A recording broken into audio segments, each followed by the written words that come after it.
So research is what I am doing when I don't know what I am doing. ये coat बताता है कि research एक journey है, एक एक्सप्लोरेशन है जहाँ आप अननोन को फेस करते हैं और उसका आंसर ढूंढते हैं। आज हम इसी जर्नी को, रिसर्च के रास्ते को इजी बनाएंगे, specially for the all the medical and the dental researchers out there. Welcome to the channel. आज हम बात करेंगे ICMR शॉर्ट टर्म स्टूडेंटशिप के बारे में, यानी कि STS के बारे में। यह एक गोल्डन अपॉर्चुनिटी है मेडिकल और डेंटल अंडरग्रेजुएट्स के लिए। अगर आप अपना CV चमकाना चाहते हो और वैल्यूएबल स्किल्स सीखना चाहते हो और अगर रिसर्च से प्यार है तो आप सही जगह पर आए हो। सो हेलो एवरीवन, मेरा नाम भूपेंद्र वाले, मैं 3rd year MBBS student PT general medical college Raipur से हूँ। सो इस वीडियो में हम बात करेंगे ICMR STS के बारे में, from topic selection to the final report submission. तो सभी अपने नोट्स को पकड़ लीजिए, चलिए शुरू करते हैं। पहले ये समझते हैं कि ICMR STS है क्या। बेसिकली एक प्रोग्राम है by Indian council of medical research जो कि इंट्रोड्यूस कराता है मेडिकल और डेंटल स्टूडेंट्स को रिसर्च की दुनिया से। यहाँ सब कुछ है, रिसर्च की मेथोडोलॉजीज, साइंटिफिक राइटिंग और रिसर्च के एथिक्स के बारे में सीखने के लिए। आप अपना प्रोजेक्ट कर सकते हो किसी फैकल्टी मेंबर के गाइडेंस में या किसी एग्जिस्टिंग प्रोजेक्ट में भी अपना कॉन्ट्रीब्यूशन कर सकते हो।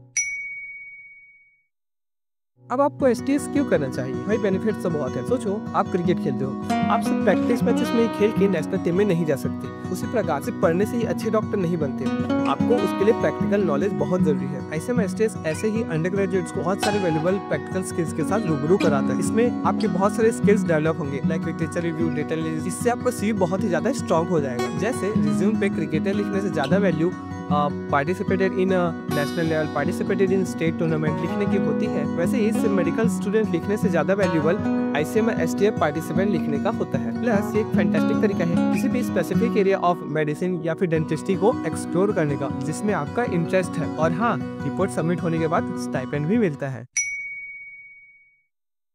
चलो टाइम लैग के बारे में बात करते हैं। तो ये हर साल थोड़ा थोड़ा चेंज हो सकता है, इसके लिए आप ऑफिशियल वेबसाइट को विजिट जरूर करें, जिसका लिंक मैंने डिस्क्रिप्शन में डाल दिया है। जनरली प्रोसेस शुरू होता है रजिस्ट्रेशन से। अगर मैं अपना स्टोरी सुनाऊं तो हमारा रजिस्ट्रेशन मई में स्टार्ट हुआ था, जो कि जून 30 में एंड हुआ था। बट अनफॉर्चुनेटली मैं 30 जून तक मैं सबमिट नहीं कर पाया। फिर उसके बाद मेरा किस्मत चमका, हमारा रजिस्ट्रेशन का टाइमलाइन 15 दिन और एक्सटेंड हो गया। इसके बाद आता है अपना एथिकली अप्रूवल, स्टडी कंडक्ट करना और फाइनली रिपोर्ट को सबमिट करना। इसको आप ऐसा सोच सकते हैं कि आप एक ट्रिप का प्लान कर रहे हैं। पहले आप डेस्टिनेशन डिसाइड करते हैं जो कि आप टॉपिक से कोरिलेट कर सकते हैं। फिर आप एक प्रॉपर टाइमलाइन बनाते हैं ट्रिप का, उसको आप कोरिलेट कर सकते हैं प्रपोजल सबमिशन से। फिर टिकट्स को आप कोरिलेट कर सकते हैं एथिकल अप्रूवल से। फिर एक्चुअल जो आप ट्रैवल करते हैं इसको आप कोरिलेट कर सकते हैं स्टडी के साथ। और फाइनली शेयरिंग योर एक्सपीरियंस, इसको आप कोरिलेट कर सकते हैं आप जो रिजल्ट बनाओगे।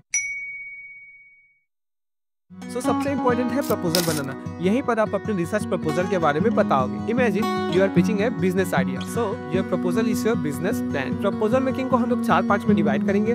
First is topic selection. ऐसा टॉपिक सिलेक्ट करो जिसमें आप जनरली इंटरेस्टेड हो और जो गिवन टाइम फ्रेम पे फिजिबल हो। सोचो, अगर आपको डायबिटीज पर रिसर्च करना है बट आपके कॉलेज में लैब फैसिलिटीज नहीं है, तो आप ऐसा कर सकते हैं कि एक तो आप सर्वे बेस्ड स्टडी कर सकते हैं, like prevalence of diabetes among the medical students, और बहुत से भी आइडियाज आप कर सकते हैं। आप टॉपिक के बारे में प्रोफेसर से भी पूछ सकते हैं, उनसे पूछने में मत हिचकिचाना। So second thing is study design. यह डिसाइड करता है कि आप डेटा कैसे कलेक्ट करो।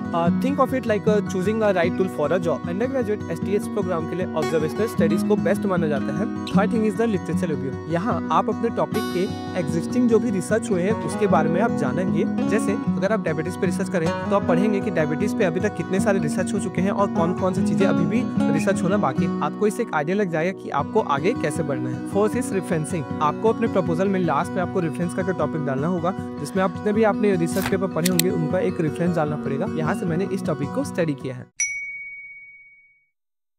आपका मेंटर आपका गाइड है इस प्रोसेस में। जैसे कि अगर आपको माउंटेन क्लाइंब करना है उसके लिए आपको एक बहुत अच्छे गाइड की जरूरत पड़ती है, वैसे ही रिसर्च के लिए एक एक्सपीरियंस मेंटर होना बहुत जरूरी है। ICMR STS में गाइड सिलेक्शन के लिए कुछ रूल्स होते हैं। जो गाइड है वो फुल टाइम फैकल्टी मेंबर होना चाहिए आपके मेडिकल कॉलेज से। दूसरा, एक गाइड सिर्फ एक ही स्टूडेंट्स का मेंटर बन सकता है। जब आपका प्रपोजल रेडी हो जाता है तब आपको ICMR STS के वेबसाइट में जाके आपको रजिस्ट्रेशन करना पड़ता है। वहाँ आपको एक यूनिक रेफरेंस ID मिलता है जिसको आपको संभाल के रखना होता है। ICMR STS में जितने भी प्रोसेसर्स होते हैं सभी चीजें ऑनलाइन होती है। जब आपको लास्ट में सर्टिफिकेट भी मिलेगा वो भी आपको ऑनलाइन ही मिलेगा। प्रपोजल बनाने और सबमिशन का टाइमलाइन होता है करीबन 2 महीने। उसके बाद आपको एथिकल अप्रूवल कराना होता है अपने कॉलेज के एथिकल कम्युनिटी के द्वारा। उसके बाद आपको अपना रिसर्च कंडक्ट करना होता है for the duration of 2 months. इसमें आपको एक्चुअल स्टडी करना होगा, जो आपने प्रपोजल बनाया था, जो आपने प्रपोजल मेथोडोलॉजी, स्टडी डिजाइन, जो भी आपने टॉपिक सिलेक्ट किया है उसके हिसाब से आपको 2 मंथ्स तक स्टडी करना होगा। डेटा एनालिसिस के लिए आप अपने कॉलेज के स्टैटिस्टिशियन से कंसल्ट कर सकते हैं।